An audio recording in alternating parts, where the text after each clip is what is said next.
Olá galera, bem-vindos a mais um diálogo no meu canal. Eu sou o professor Alan e estarei apresentando para vocês a continuação do nosso estudo referente à disciplina Matemática Discreta 2. Nesse vídeo aqui, nós vamos estar vendo resultados sobre gráficos planares. Esse vai ser nosso vídeo parte 1. Nós teremos um vídeo parte 2 com resultados complementares aí, na busca por classificar um gráfico em planar ou não planar. Antes, claro, de planificá-lo, tentar planificá-lo, digamos assim. Porque vamos pensar o seguinte, eu tenho um gráfico como esse, eu posso falar para você, tente planificar esse gráfico. Não seria interessante você ter um resultado capaz de dizer, olha, esse gráfico não é planificado, logo não vou tentar. Ou até mesmo ter um resultado, esse gráfico é planificado, logo posso tentar planificá-lo. Então, nesse sentido, antes de partir para a força bruta ou para a inspeção, nós vamos o quê? Ter resultados matemáticos que garantam que aquela coisa que a gente está procurando ali, aquela propriedade, ela de fato seja satisfeita. Beleza? Esta aula aqui, gente, ela está ligada ao vídeo passado, onde nós colocamos um teorema lá, que a gente vai dizer assim, que é um teorema central assim, dentro da teoria dos gráficos, quando se fala em gráficos planares. Porém, ele não tem um resultado prático, assim, efetivo. Aí decorre dele 3 corolários, 2 deles estão nesse vídeo aqui, que esses corolários, sim, eles terão resultados aplicáveis, digamos assim. Vamos só relembrar o que foi visto na aula passada, esse teorema que eu estou mencionando. Ó. Lá na aula passada nós tínhamos que o teorema falava o seguinte, se eu tivesse um grafo simples, conexo e planar, que a representação planar desse gráfico, ela tinha a seguinte propriedade, que o número de regiões que ela dividiu o plano era igual ao número de vértices de arestas menos vértices mais 2. Só que perceba que o planar aqui, ele está na hipótese do teorema. Ele não está aqui. O ideal seria que a gente tivesse um resultado que diz, se isso ocorrer, o gráfico é planar. Se isso ocorrer, o gráfico não é planar. Tá certo? Então o planar ele deveria vir como, ou não planar, como tese. Tá certo? E aqui não vem. No caso do teorema, a gente podia até tentar aplicar uma técnica que eu vou aplicar aqui para os corolários que decorrem desse teorema. Mas essa técnica não funcionaria muito bem lá. Tá certo? Mas nos corolários ela vai funcionar. A gente vai pegar a contrapositiva e vai fazer esse processo aí. O que acontece, gente? Esse termo corolário, teorema, lema, definição, proposição, demonstração por absurdo, demonstração por contraposição por indução matemática, eles fazem parte do escopo aí do vocabulário matemático. Pensando nisso, tem uma playlist no meu canal que se chama Técnica de Demonstração em Matemática. Se tiver um tempinho aí, você pode ir lá assistir uns vídeos. É importante porque muitas vezes o aluno que não é de matemática se depara muito com esses termos e ele fica meio perdido. Então, para você não ficar tão perdido, eu recomendo que você pode dar uma assistidazinha lá. O que acontece, gente?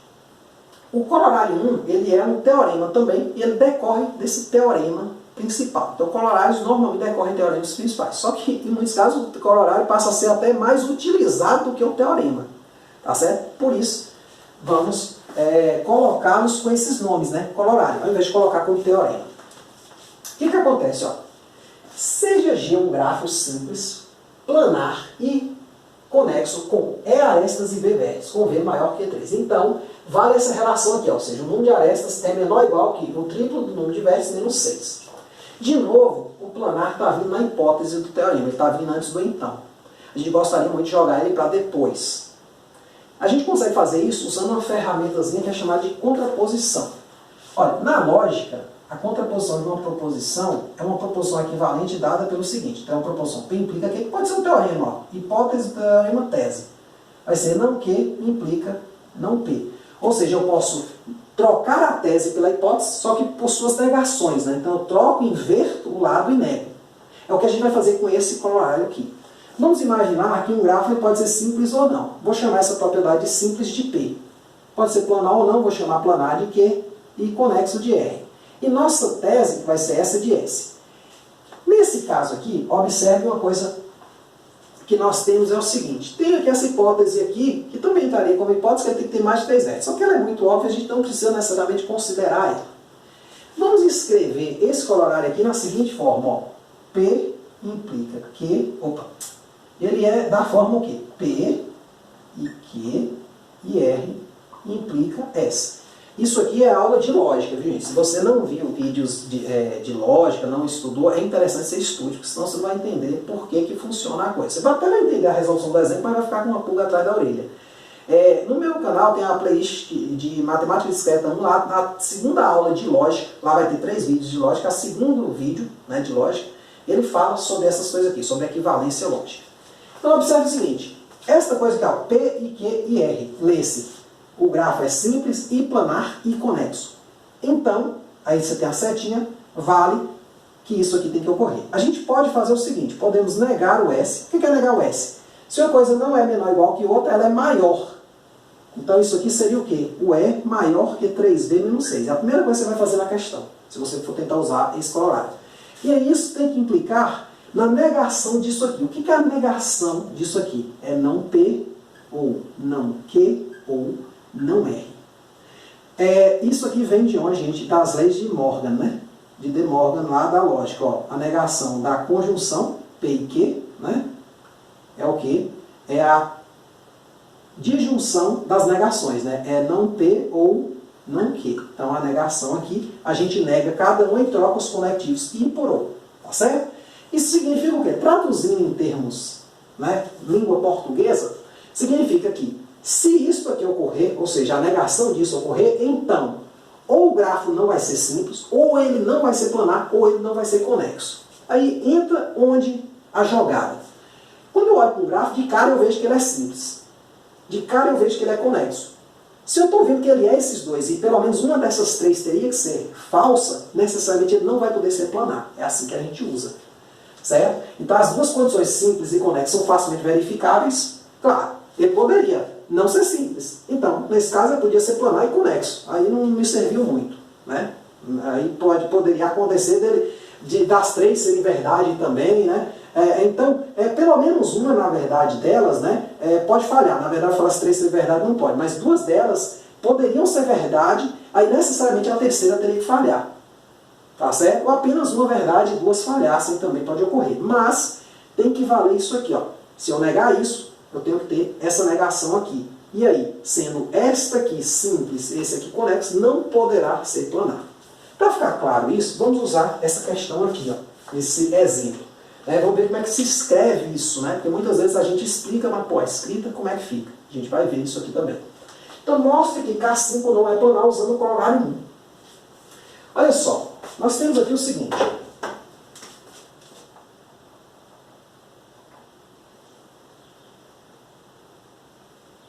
Solução.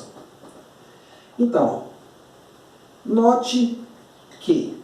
O que eu preciso calcular primeiro aqui, gente? O número de vértices e arestas. Tá certo? Que aqui, o número de arestas é quanto? 1, 2, 3, 4, 5, 6, 7, né? Já contei essa.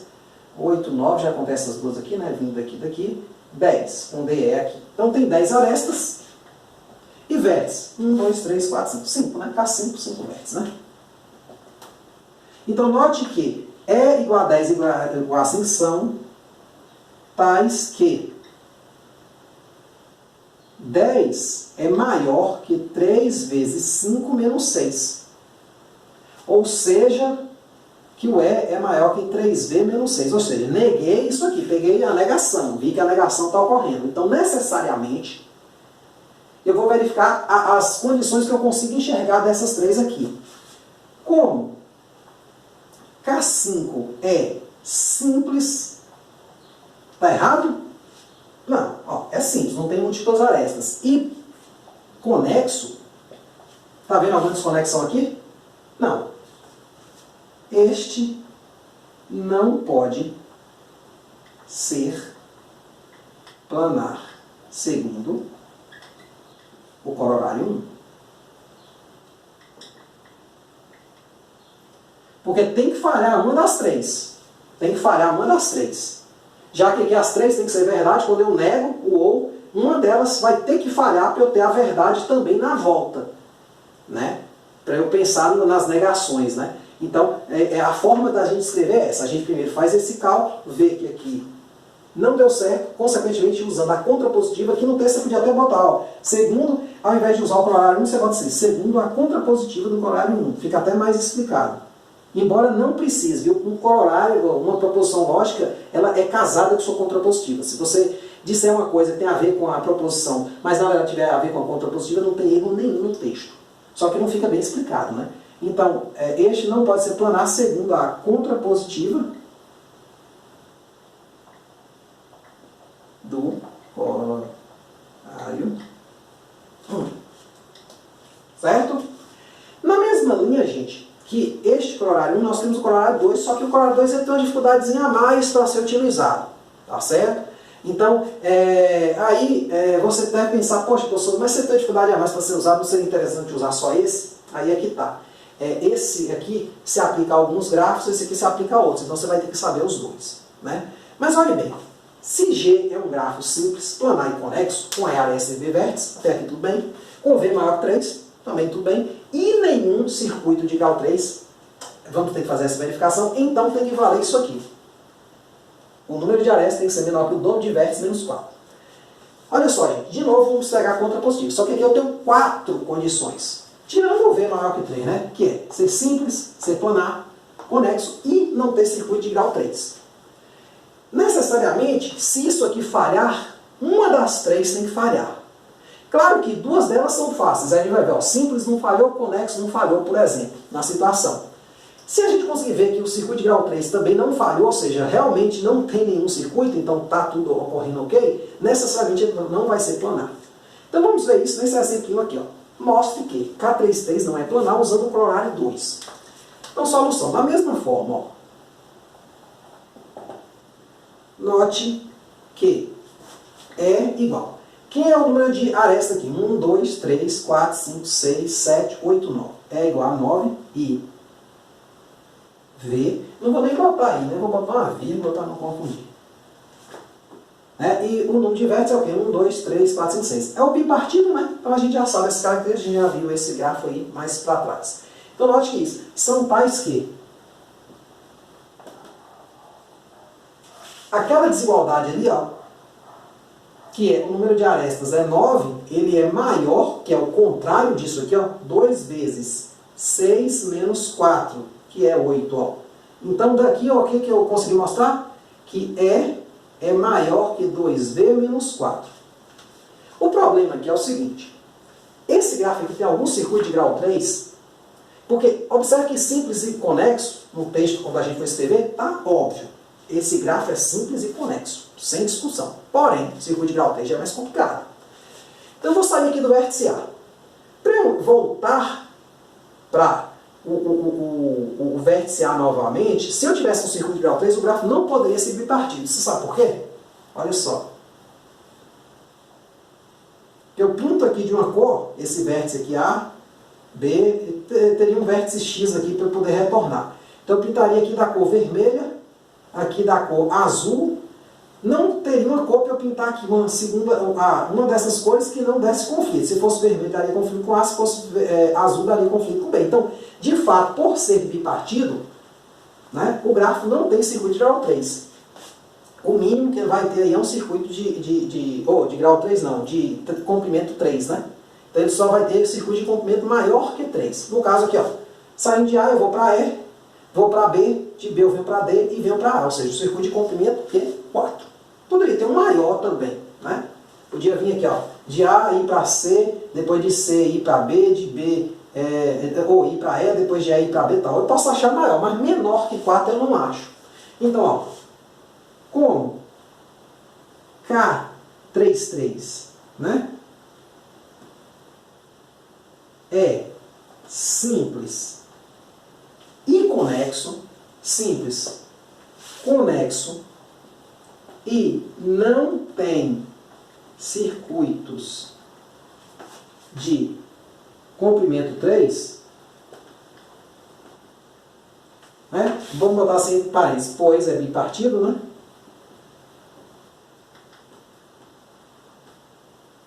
Logo, o corolário 2 assegura que este não pode ser planar. Que este não pode ser planar. Ou seja, tem que faltar uma das condições. Caso eu verificasse um circuito de grau 3, eu não poderia aplicar. Né? Eu diria, olha, ele pode até ser planar, porque já tem uma falha aqui, que ele tem um circuito de grau 3. Mas como ele não tem nem essa condição, nem essa, ou melhor, como ele tem esta condição e essa, e eu estou pegando a contrapositiva, necessariamente ele não pode ter essa, senão a contrapositiva seria falsa. E a gente sabe que a contrapositiva de uma proposição verdadeira, que é um teorema matemático, ela não pode ter valor lógico diferente da original, tá certo? Ela vai ser equivalente, beleza? Então, é isso aí, gente. Espero que vocês tenham entendido, que tenham gostado. Qualquer dúvida, gente, só colocar nos comentários. Aí fica as recomendações aí de estudo, né? Um pouquinho de lógica, se você nunca estudou, né? É interessante, ou dar uma revisadazinha. E também, né, sobre esses termos, né? Corolários, teorema, o que é isso, né? Porque muitas vezes a gente vê essas coisas e fica assim meio com o pé atrás, principalmente que não é de matemática, né? E aí fica as recomendações aí, beleza? Então é isso aí, muito obrigado, até a próxima.